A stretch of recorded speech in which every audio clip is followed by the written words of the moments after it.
Bonjour frères, sœurs, que la paix soit avec vous et soyez tous bénis par notre Saint-Père, le Saint des Saints, le Roi des Rois, le Seigneur des Seigneurs, Jésus-Christ. Amen. Comment comprendre la parabole du blé et de l'ivraie que propose Jésus dans la Bible? Le blé, c'est le bon grain. Et l'ivraie, bien sûr, c'est le mauvais grain, c'est la mauvaise herbe. Alors, cela raconte l'histoire d'un propriétaire agricole semant le bon grain dans son champ de blé. Lors d'une nuit, son ennemi vient lui aussi semer, mais du mauvais grain, l'ivraie, dans ce même champ. Puis il s'en va. Le blé et l'ivraie sont livrés à pousser ensemble. Et les serviteurs du propriétaire agricole demandent à celui-ci d'arracher l'ivraie, les mauvaises herbes. Et le maître refuse, par peur d'arracher du blé, le bon grain. Il déclare d'attendre la moisson pour récolter et séparer le blé de l'ivraie. Le jour de la moisson, le propriétaire brûle l'ivraie et entrepose avec soin le blé. Et c'est Jésus qui a enseigné ça quand il était devant les foules. Et il a essayé d'expliquer ça à ses disciples qui n'avaient pas compris la parabole que Jésus leur avait expliquée. Voici ce que voulait dire cette parabole. Donc le champ représente le monde, notre planète Terre. Le propriétaire représente le Fils de l'homme, Jésus. Les serviteurs du propriétaire représentent les fils du royaume, les justes, à qui le paradis appartient. L'ennemi qui sème de l'ivraie représente le malin, Satan. L'ivraie représente les fils du malin, ceux qui saccagent tout et font le mal en connaissance de cause. La moisson représente la fin du monde, du bien et du mal, donc la fin du règne de Satan. Les moissonneurs, ce sont les anges du bien. Cela montre que les hommes justes, qui seront le blé, vivront sur terre. Jésus disait, « Le royaume des cieux s'est approché ».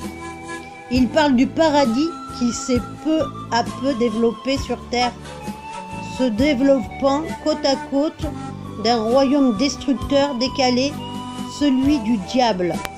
Depuis la chute d'Adam et Ève, le monde est en proie à la tentation. Le mal et les hommes justes vivent au milieu des injustes. La parabole de l'ivraie et du blé fonctionne actuellement comme une morale et la sagesse.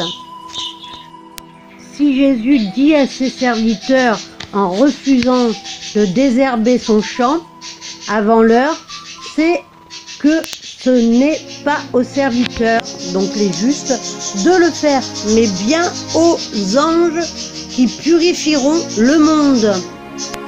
Le paradis sera une réalité pleine et entière, et il n'y aura plus jamais de mauvaises herbes avec le blé. Mais pour l'heure, les hommes justes, donc le blé, et les hommes injustes, donc l'ivraie, pervertis, doivent vivre ensemble. Ainsi, les justes seront préservés d'une punition collective non méritée. Cela donnera aucune chance aux injustes de se repentir. Venons-en à l'Église maintenant, les croyants fidèles en Christ. Alors il y en a qui sont remplis de bons grains et d'autres de mauvais grains. Soyons vigilants mes frères et sœurs, soyons vigilants. C'est important. Parce qu'il y a du bon et du mauvais qu'il y a sur Terre. Et donc, il y a des bons enseignements et des très mauvais enseignements qui font perdre notre temps et qui nous égarent du seul chemin. Oui, du seul chemin. Celui de la seule vérité et de la vie éternelle. Celui qui dirige tout ça, c'est Jésus-Christ de Nazareth, notre Père rédempteur. Sur terre, il y a les vrais croyants, ceux qui mènent à Dieu, à notre Père Tout-Puissant. Et il y a les faux croyants qui amènent vraiment des fausses doctrines et qui font des miracles, parce que Satan fait des miracles aussi. Des fausses guérisons, des faux docteurs corrompus par l'argent. Satan les a corrompus totalement. Prenez garde mes frères, ils demandent de l'argent, ils font des fausses guérisons, ils font plein de choses. Leur seul but, c'est vous mener en enfer. Prenez garde à ces gens-là. Ils font partie de sectes, de mauvais docteurs. Prenez garde mes frères, je vous en prie. C'est la fin des temps. Restons fermes en Jésus-Christ, notre Père Tout-Puissant.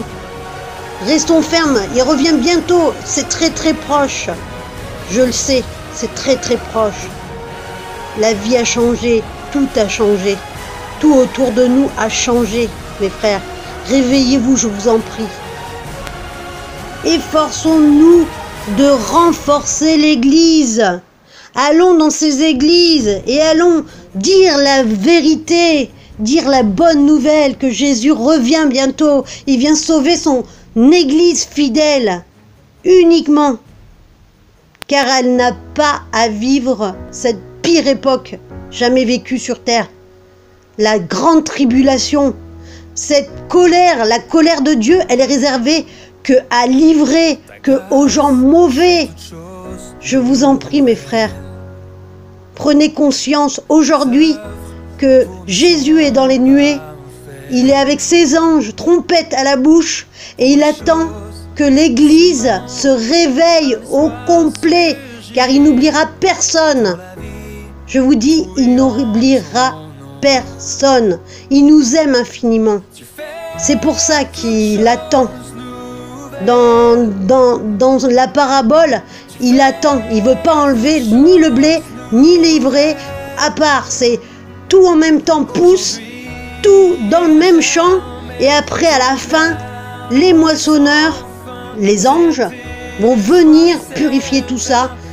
Le blé et l'ivraie est déjà séparé. Il sait qui va emmener. Maintenant, c'est à nous de faire tout ce qu'il y a à faire. Sommes-nous les disciples de Jésus? Oui, moi j'en suis une. Et vous, mes frères, vous êtes tous des disciples de Jésus. Donc, levez-vous et faites votre travail. Ne restez plus à la maison. Faites ce qu'il y a à faire. C'est maintenant qu'il faut bouger et réveiller l'Église. Au nom de Jésus-Christ, aidez-moi. Je ne suis pas seul, il y a beaucoup de monde sur terre, je sais, qui réveille tout le peuple endormi.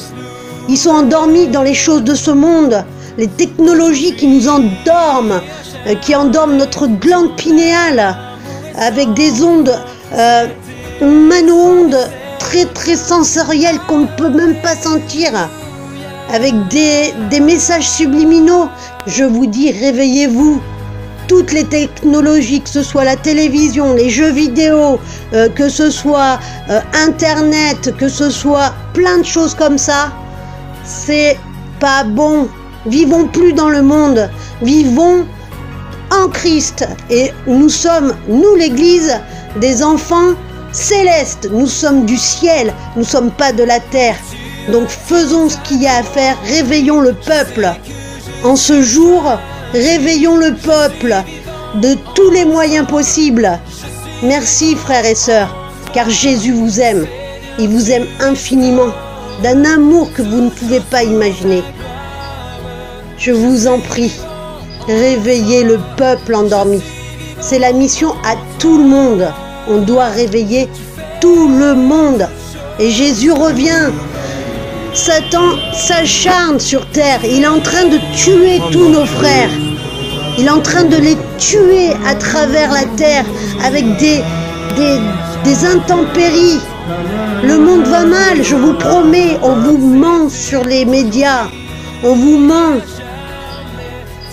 Il faut se réveiller, mes frères. Réveillons-nous, réveillons-nous, réveillons-nous. Amen. Soyez tous bénis, mes frères. Que l'amour et la paix soient dans vos vies. À tous. Je vous aime infiniment. Merci. À vous tous. Amen.